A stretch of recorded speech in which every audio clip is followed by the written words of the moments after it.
So we're having half an hour or so, a bit more to go, and I will open now the panel for the final discussion. Not, of course, the over final, but the final one. So I please Jonas, Jöborn, Henrik, and Ida, please go to the main stage.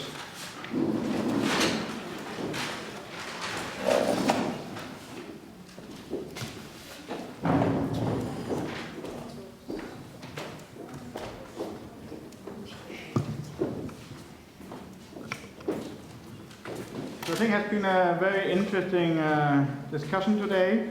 We have been, I have learned a lot from different legal experts and how the ecosystem-based management can be improved or not. And before we start, I would like to shortly, that you, Anna, maybe introduce yourself very shortly, where you are and what you're doing. Okay, very nice to be here. I'm coming from Gothenburg. I just realized it was raining in Stockholm. Hurrah! I work at the Swedish Agency of Marine and Water Management, a new agency, national agency, and I'm a director for the Science Affairs Department. Okay. Thank you very much. So before we open the floor for discussions, I would ask you as a panel member, what is your reflection of the day? So if we maybe start with you, Henrik, and then just go further, what's your reflection from the day, and how would you describe it? How can that improve your research, for example? Thanks. I think my reflection is that there's obviously a lot of really interesting things going on in the Baltic when it comes to research, and meetings like these are the opportunities that I have, at least, to get to know quite a bit about these things. Well, you get to know about them as they are published, but for instance, Gabriel and Anna's work was something I was vaguely aware of, but it was really nice to hear more about the substance of that, as well as Andreas, I think his name was, from SLU. That was so it was nice to get an understanding of what other people in the same community is doing, and there's so much potential for collaboration that we, I think, too seldom really benefit from. So these types of meetings for me are really good starting points for interesting collaboration when we can really do multidisciplinary science. Okay, thank you. And there will be even more because there's mingle after. Anyway, Ida. Thank you. Well, I've been reflecting a lot about the different elements of this word, ecosystem-based decision-making, because as I said in the early morning, I mean, a task of the policymaker at the government offices is to get the word in the text, because that's the first step, and then you can start working with how you can implement it. But we have heard so many perspectives of this concept, if I may say so today. Not only the participatory part of this, when we talked about fishery, I think that is an important element of ecosystem-based management. And then the adaptive management, just recently, adaptive part of this concept. And then we have the knowledge and science part, which Anna surely will mention more about. And then we have what I mentioned this morning, the overriding principle according to the CBD definition, conventional biodiversity, which is to make the services function, to deliver to humans ecosystem services. And then we have other things of this ecosystem-based approach that we haven't mentioned today. For example, the social economic analysis of actions. We have touched upon it, but nevertheless. So in summary, I mean, there are so many dimensions of this principle, and legal regime need to catch up in all parts of these elements. As a national policymaker, I think it has been really a fruitful day for me. I've been listening with big ears, and we are part of developing new regular instruments, and we are trying to translate what you actually discussed at the very end. How should we implement ecosystem approach in reality to make it operational? And I think it's really valuable to have these kind of meetings where we discuss across disciplines, across science and policy, because this is common work. And when I arrived this morning, Carl was talking about key actors, and you mentioned a number of big companies that have been driving policy. Actually, you mentioned it as well, Henrik, presenting how actually fisheries policy have been developing due to key actors and how they act. And to be proactive, we have to collaborate with all these actors. And in the very end, when you presented the country studies, I was thinking about the local actors and the key actors that is actually going to make these frameworks operational. We haven't discussed that much about that, but I think that's very important to be clear which actors should do what the national and the regular and regional and the local policymakers, what responsibilities do they have? And I agree with you, it's a bit unclear still. And I think the regular instruments are developing, and to make them operational, we have to be much more clear about these things. The good thing about it is that all these directives are constructed as adaptive management. So they're open windows once in a while, every 6 years, they're an open window, a window of opportunity where we can actually learn from what we have done and change things. And I think that's the beauty of it. So that there is an opportunity in the Water Framework Directive, for example, at this moment. Thank you.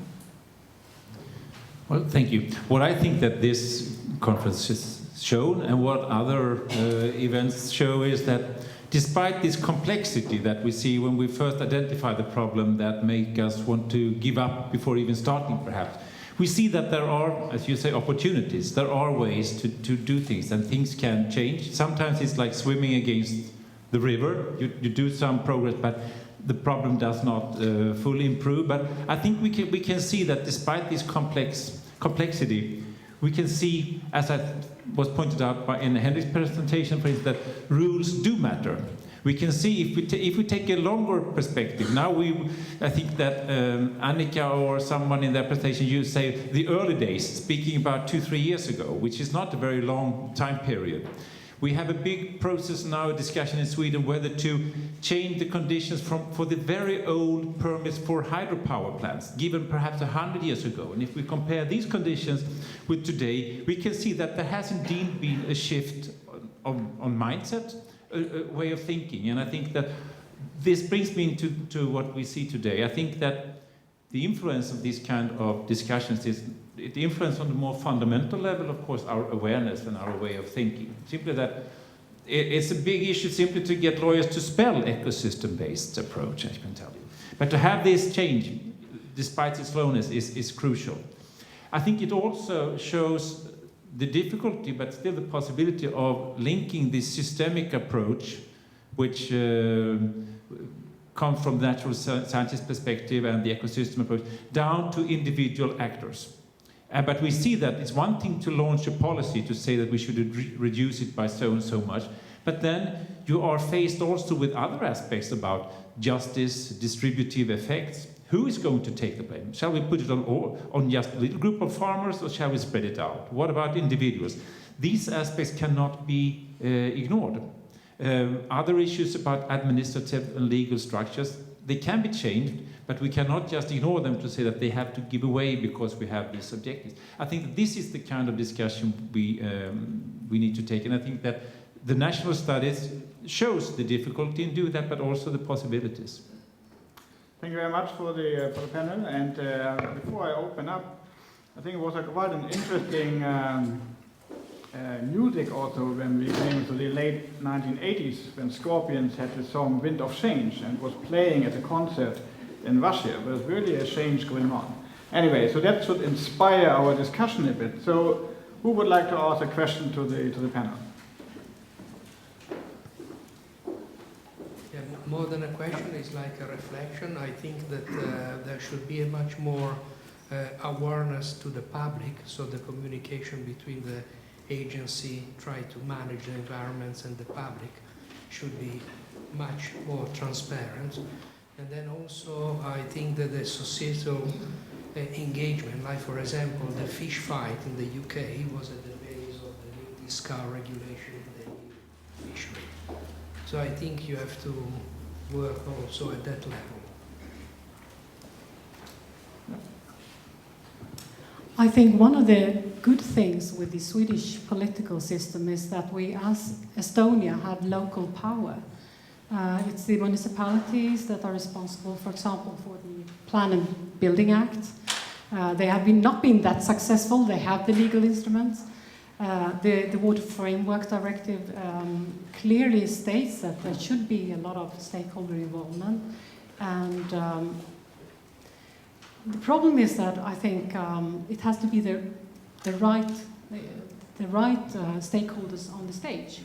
And I think Sweden has come a long way, but we are not all the way to a good management of water with the right stakeholders in place. But I think since we have these water groups for managing and measuring water since the 1950s, I think we have a clear possibility to make it happen. And I think stakeholder involvement is important in the Swedish system, sort of by tradition. Somebody else would like to answer?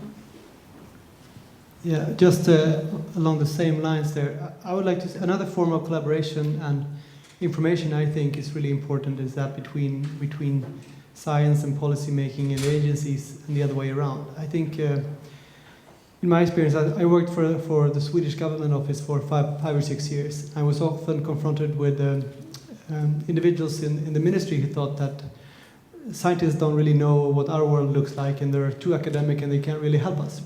And working as a scientist, I often get the sort of view from colleagues that our politicians and policymakers don't really know, they don't really understand us, and we can't really, there's no way for us to hand over our information.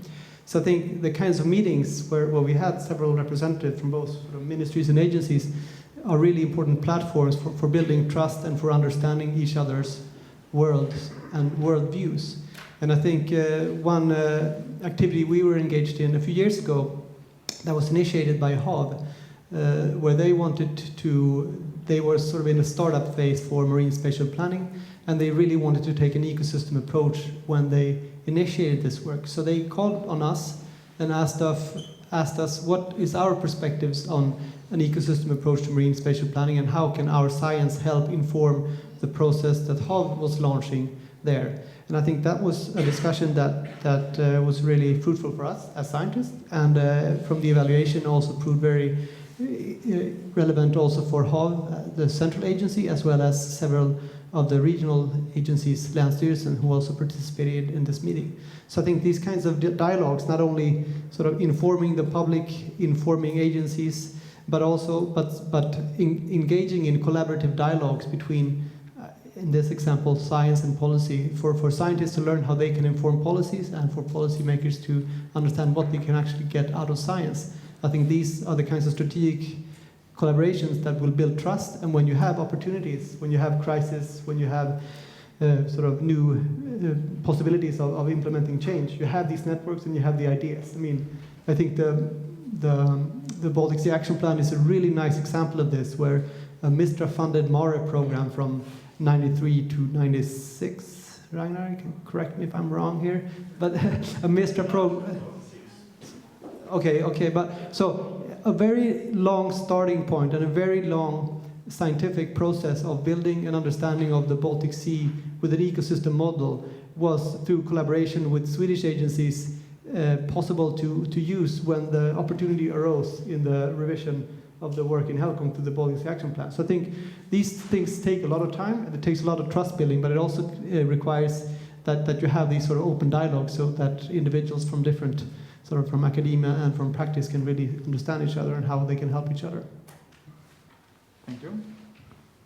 Can I add? I think this has been an essential part throughout the discussion today. We have had several references to the legal structure of the Baltic Sea Convention, of the new relevant legal frameworks in the EU, the Water Framework Directive and the Marine Strategy Directive. If we look at these documents, it's not clear to see, they do not tell you what to do or not to do. It's not that we may think this more traditional way of looking at legal norms, prescribing how to act or not how to act, but they set a process in motion. They require the adoption of plans or strategies, but for these to be really useful instrument, they need to do what Henrik said. They need to engage not only the public administration and not only the scientists, but also the public at large. I think this is a crucial point for awareness raising, and I think it's an essential part in these directives that they also require public participation and engagement all over. It's not only to explain or to teach the public, but also to take the views from the public, and I think this is also a crucial way for these to be vital and useful legal tools. But this is a new thing, and it's not the traditional legal approach to deal with these things, but it may work the way we have seen, although it's quite time-consuming. I would like to catch up on something that I think our Polish colleague mentioned, that we have been using this expression of sustainable development to a point where, well, there are so many definitions that we don't know what it really means. And also to what Carl Folke said this morning about the shifting paradigm from these three dimensions of ecology, economy, and society or social needs, to a shift where we start understanding more and more that functioning ecosystems that can deliver services to us are important for economy and society. So it's a shift of a paradigm shift taking place, and this was highlighted in a very interesting investigation made by the Swedish government about making ecosystem services visible. And they pointed out that this paradigm shift is really tricky, but it is about understanding that services, the functioning of ecosystem providing humans with services, is a starting, or is the a prerequisite for economy and society.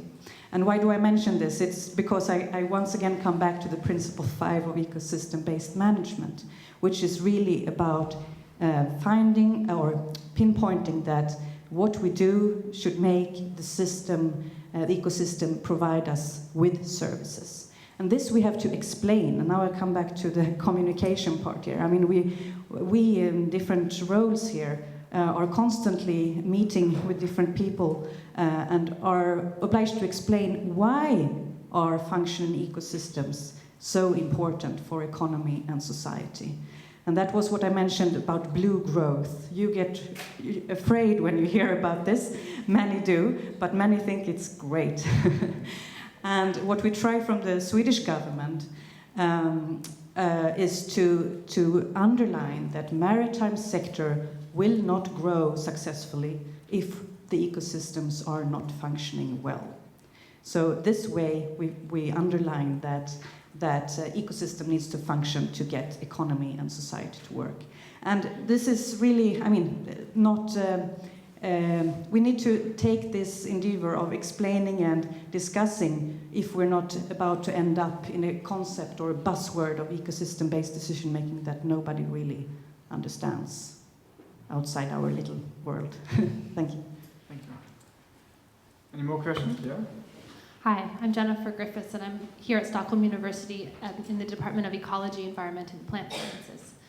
And I've been pondering throughout the day about the timescales of expectations regarding ecosystem-based management and how the dialogue about the legal framework underpinning ecosystem-based management can be used to synchronize those expectations.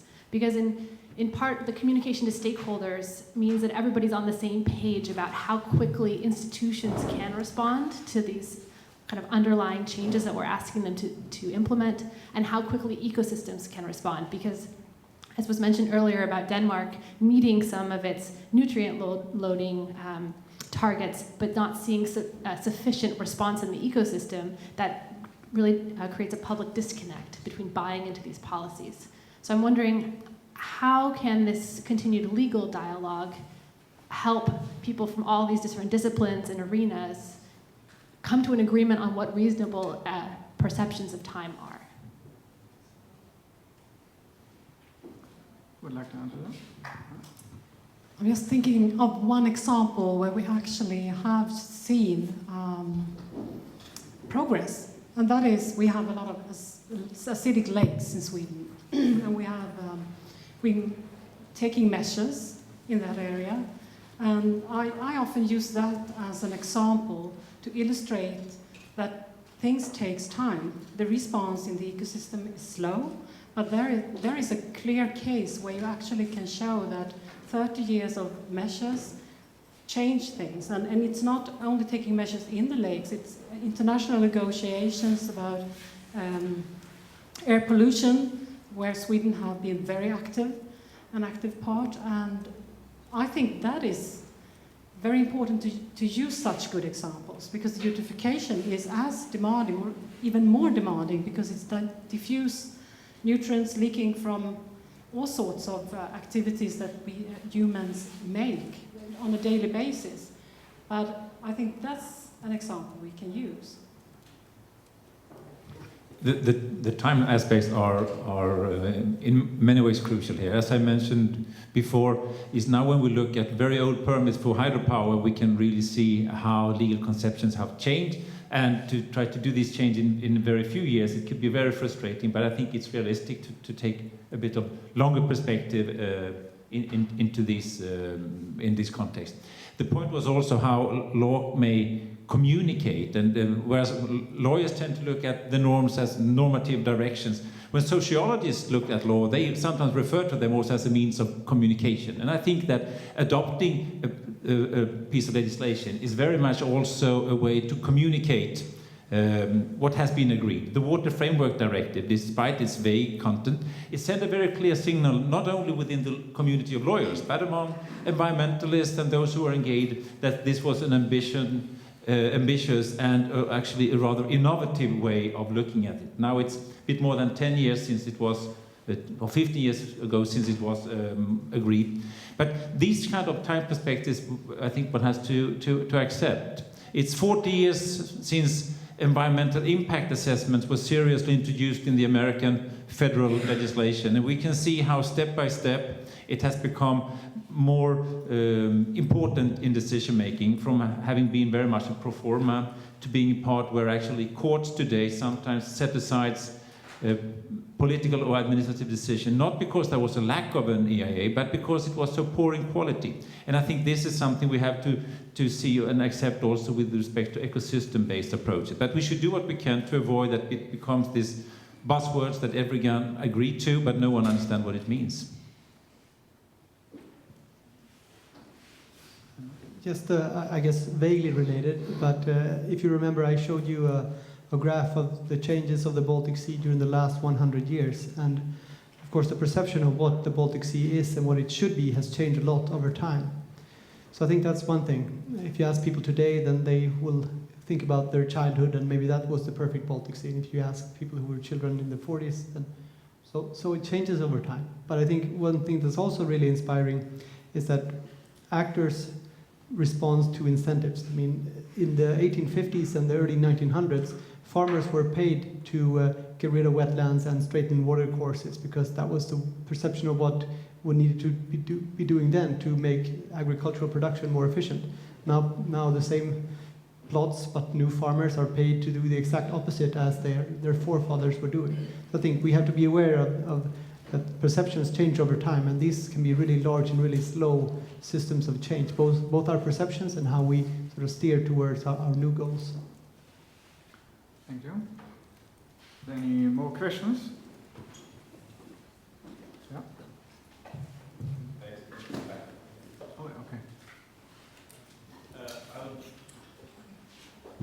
I would like just to add to what you said. Not only the perception, but also the science is developing, and we are learning getting new information about the environmental sustainability. and how to achieve it. So this is also something what we have to keep in our mind.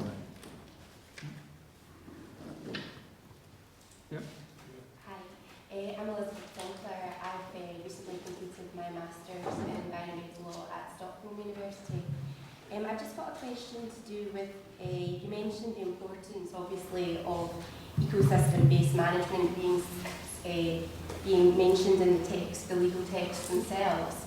And I just wondered whether there were many examples of actually being tested at the judicial level, and linked to that, whether there's concerns around whether the courts themselves have the necessary scientific and technical knowledge to determine on this concept.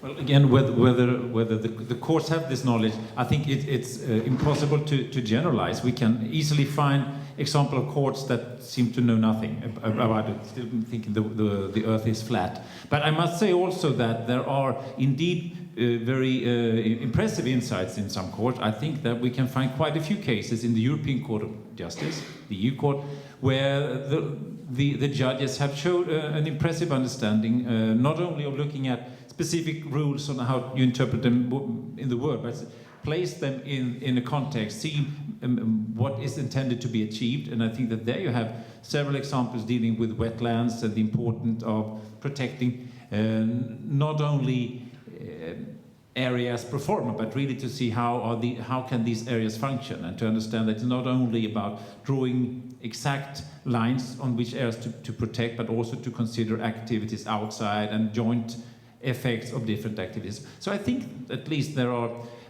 we should not give up on trying to teach law. You have an environmental judge just in front of you, so maybe he would like to reply to that. That would be an interesting thing. But I think it's easy to find awful examples, but it's also quite possible to find good examples. Okay, thank you. Any more comments, questions?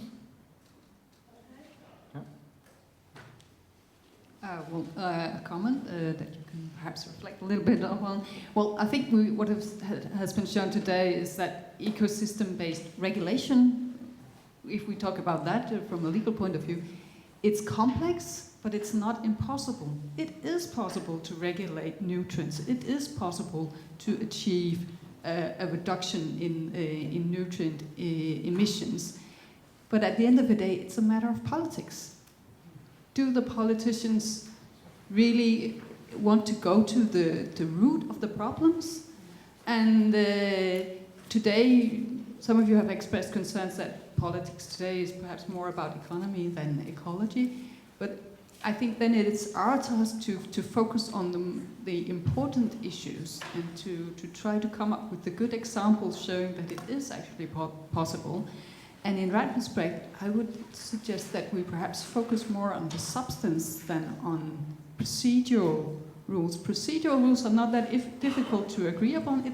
We can agree upon having nice plans and public participation, etc. But if we do not also focus on the substantive regulating the sources of pollution, then it doesn't really matter. And then we also risk losing confidence in the procedural rules and requirements, because then it just becomes a lot of work with very little effect. No, this is really a challenge. And again, looking at how these new pieces of legislation are created, they do not set out the substance. The substance is supposed to be a result of the process. But I agree with you. The challenge when we look at this from the European, or in some cases in global context, is that you cannot regulate in detail at the global level, or not even at the Baltic level, what would be the right and duties of each and every individual. It's almost impossible. But by using national caps, for instance, that we have used in the ozone layer context, in the climate change context, I think the national quotas in the Baltic Sea Action Plan are examples of substantive norms, if you wish, but they still give some leeway for each state or each party to decide how to implement it, because we cannot have an identical implementation for each farmer or each sewage treatment plant. So this is really something, but I agree with you, if the process do not result in substantive norms, then they are just pro forma as well. I wanted to give you still one example to illustrate how the time perspective still matters, which I think is a bit optimistic, because I agree with you, it is complex, but it doesn't mean that something is impossible. A few years ago, there was a big art exhibition in Stockholm. I think it was called The Reflection of Nature, and it was artists from the 19th century. And you could see how they painted landscapes. Very dramatic landscapes, often exaggerating the mountains, the peaks and everything. And it was very clear what was highly valued at that time. Now, if you read the Swedish National Nature Protection Law from 1909, was it the first one? The pieces of nature that were to be protected was exactly the kind of pieces that you could see, the pieces of art, those that stood out, that were aesthetically exceptional. Now, and these remained until we had the environmental code change some 50 years ago, where now we realize that what is needed to be protected is not only the beautiful aesthetic part, but even those areas which are crucial for biodiversity, etc. So we can see indeed shifts of perspective if we take a little bit longer perspective than only a few years. I just like to comment on the question, because I'm responsible for environmental monitoring in aquatic areas, and we have been discussing this a lot. I mean, how much data do we actually need to be able to provide what you need in court for such a case, and what is the cost of providing that data? And we have environmental management programs, and we have also a database, a tool which provide information for the Water Framework Directive.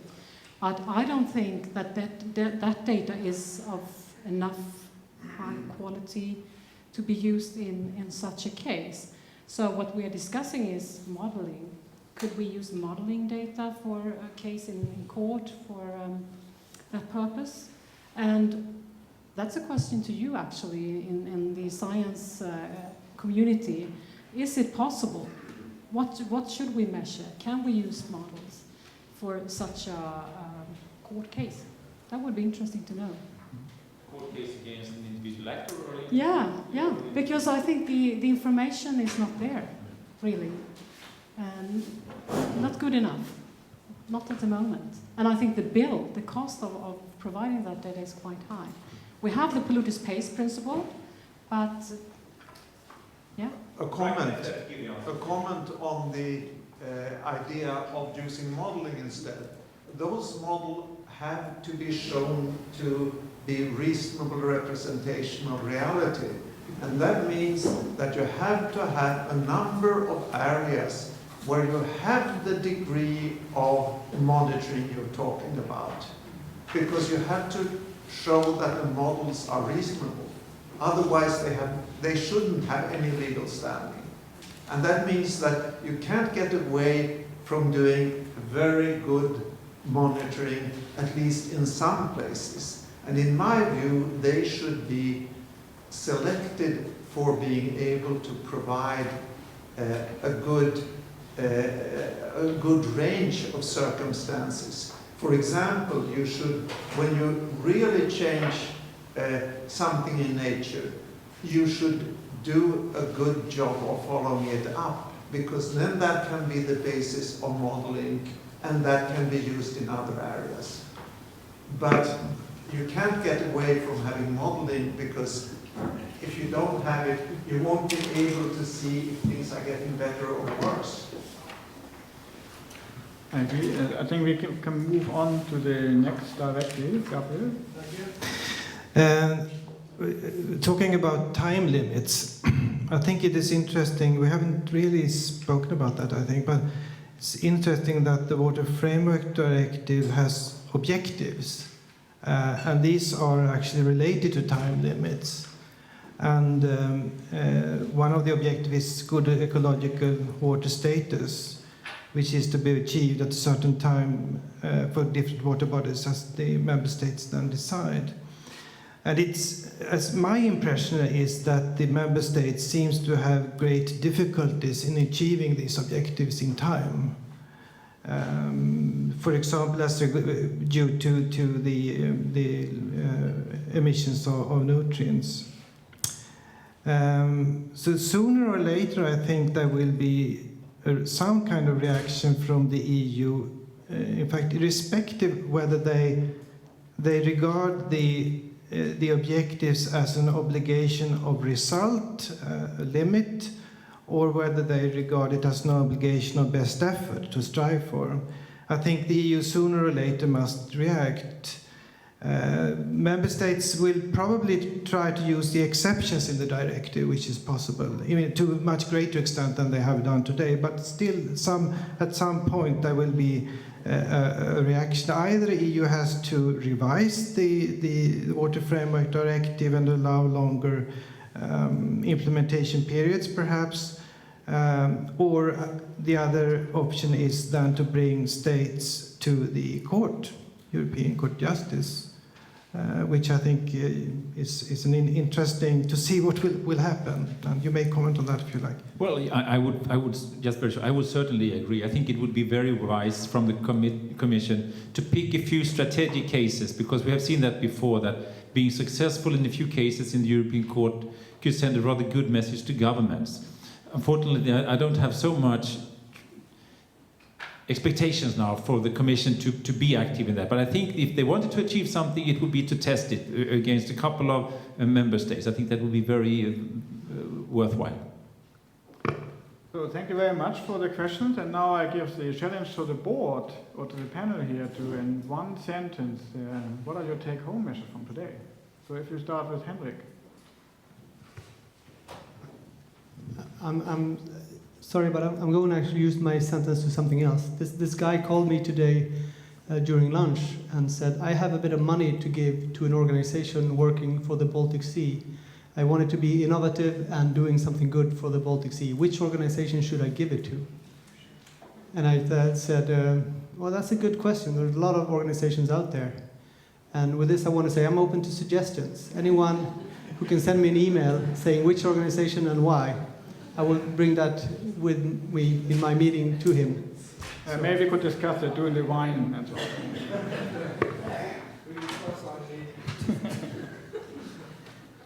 on. I think my take-home message is that we have to continue to have this dialogue like we have today, because we have to learn about these directives. I mean, most of them are quite new, and to discuss with lawyers like you is very inspiring for me as a biologist, and I know that there are about half natural scientists and social scientists in the room. We have to continue to have this dialogue.